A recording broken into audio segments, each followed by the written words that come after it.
اس لیے ایک بزرگ تھے، ان کی بیوی زبان کی طرح سخت تھی۔ ویسے جو عورتیں زبان کی طرح سخت ہوتی ہیں، حضرت ثانی رحمۃ اللہ فرماتے ہیں کہ اکثر وہی عورتیں پاک دامن بھی ہوتی ہیں۔ جو زبان کی میٹھی ہوتی ہیں نا، ان کی مٹھاس خامن تک کی نہیں، اوروں تک بھی پہنچ جاتی ہے۔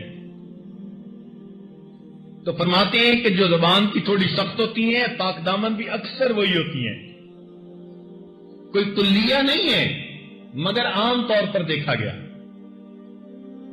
کسی نے کہا کہ حضرت ایسی بدتمیز عورت کو طلاق دے دیں؟ انہوں نے فرمایا کہ دیکھو بھائی، اگر میں اس کو طلاق دے دوں گا تو اس کی پھر دو شکلیں ہوں گی۔ ایک شکل تو یہ کہ یہ مطلقہ بن جائے گی اور کوئی اس سے شادی نہ کرے، تو یہ دکھ کی زندگی گزارے گی اور دکھ کا سبب میں بنوں گا۔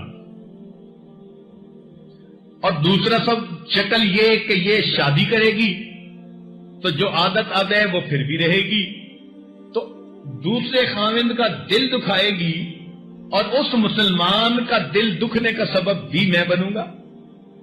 لہذا میں چاہتا ہوں کہ میں جو برداشت کر رہا ہوں برداشت کروں، میری وجہ سے کسی اور بندے کا دل نہ دکھے۔